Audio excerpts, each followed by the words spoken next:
22,000 افراد کے سامنے تنہا شخص کا ڈٹ جانا یہ کوئی تماشا نہیں ہے۔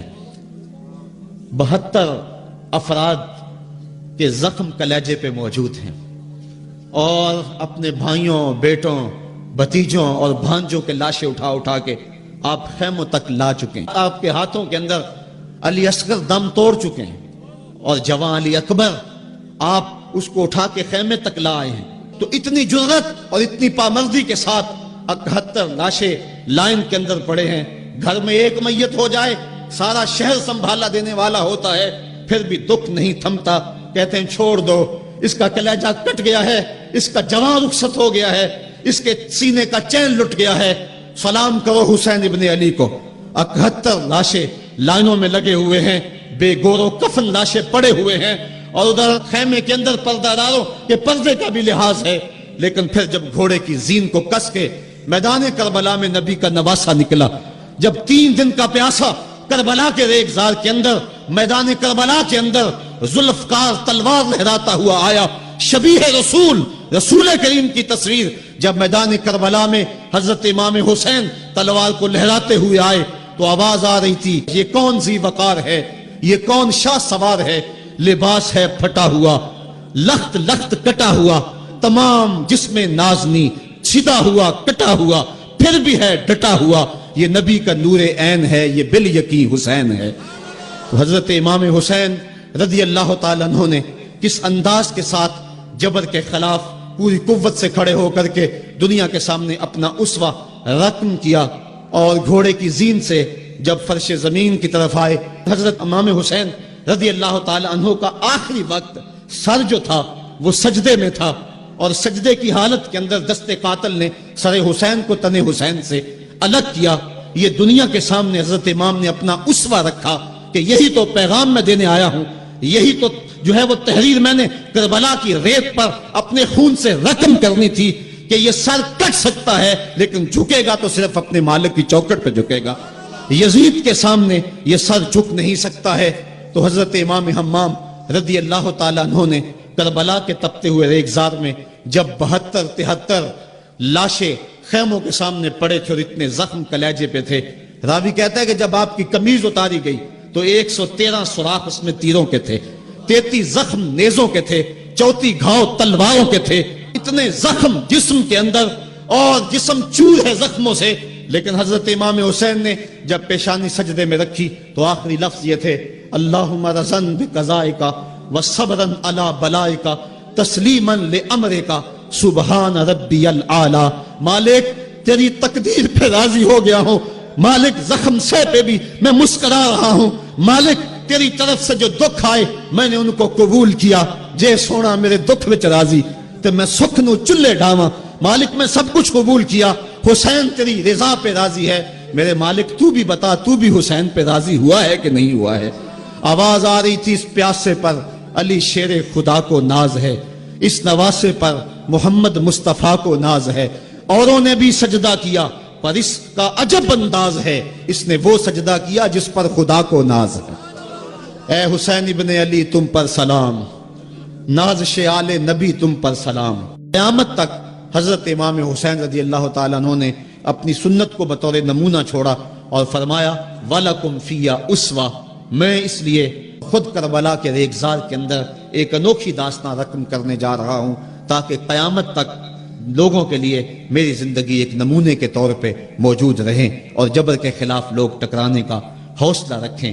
حضرت امام حسین رضی اللہ تعالی عنہ نے کربلا کی اس دوپہر کے اندر جو عظیمت کی داستان رقم کی اور جس طرح جبر کے سامنے پوری قوت سے سینہ تان کے کھڑے ہو گئے، حضرت امام حسین کی زندگی سے ہم روشنی لے کر کے اپنی زندگیوں میں ڈال سکتے ہیں۔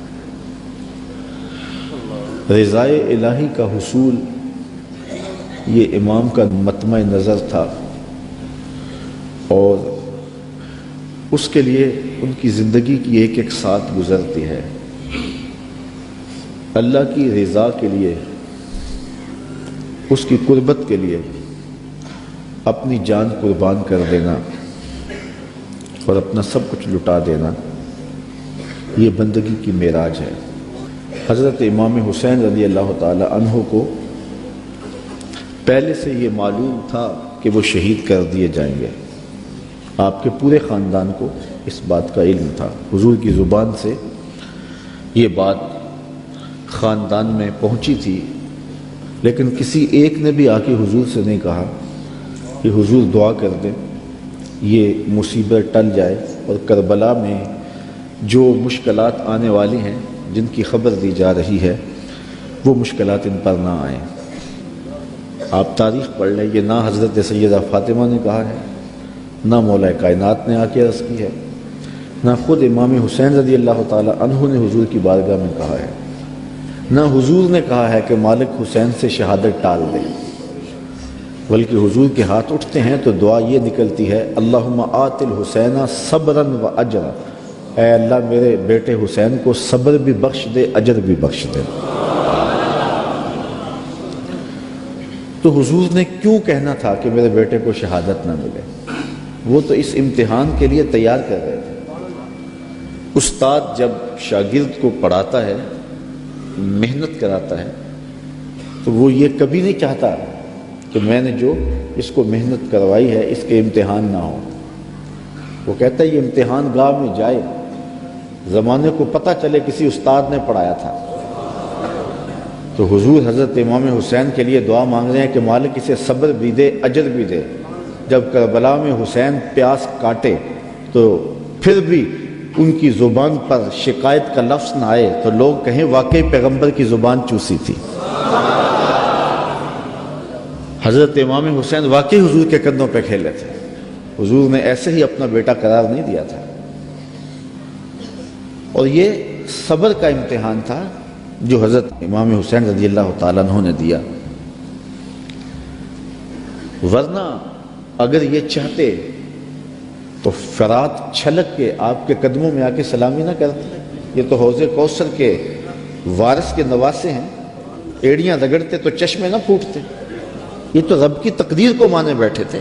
یہ تو اس امتحان میں کامیابی کے لیے دعا گو تھے کہ مالک ہمیں استقامت نصیب کرو. امام زہری کہتے ہیں کہ جب مروان کے زمانے میں حضرت امام زین العابدین کو دوبارہ گرفتار کیا گیا اور بیڑیاں پہنائی گئیں،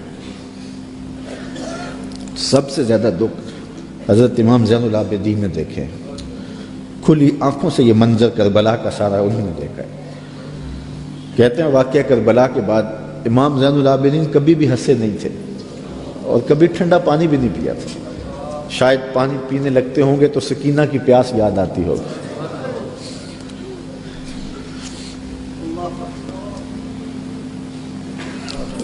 لیکن آپ کے ہاتھوں میں ہاتھ کڑیاں ڈال لی گئی اور قید میں ڈال دیا گیا. امام زہری کہتے ہیں کہ میں نے جو ہی امام کو دیکھا تو امام زہری رو پڑے.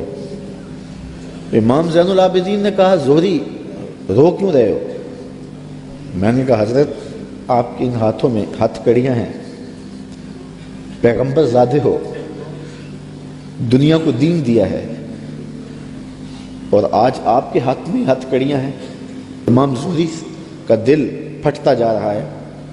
امام زین العابدین فرمانے لگے زہری پریشان ہونے کی ضرورت نہیں، ہم تو اس کی تقدیر کے اوپر راضی ہیں، ورنہ یہ زنجیریں کیا ہیں؟ آپ نے جھٹکا دیا، زنجیریں ٹوٹ گئیں. کہا یہ ہمارے لیے نہیں ہے. تو یہ کربلا کی مشکلیں ٹل جاتی ہیں اگر حضرت امام چاہتے، لیکن انہوں نے تو مشکل کو سہ کے اور قربانیاں دے کے عظیمت کی داستان رقم کرنی تھی اور وہ زمانے نے دیکھا.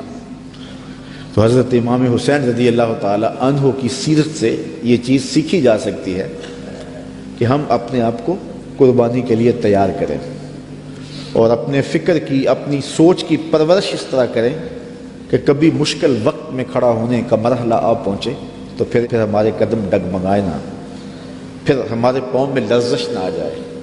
ہمارے زوردار نعرے اور ہمارے پرجوش خطاب، ہماری خطابت کے تن تنے اور ہمارے فلسفے وہاں دم نہ توڑ جائیں جہاں کھڑے ہونے کا وقت تھا. یہ ناداں سجدے میں گر گئے جب وقت قیام آیا.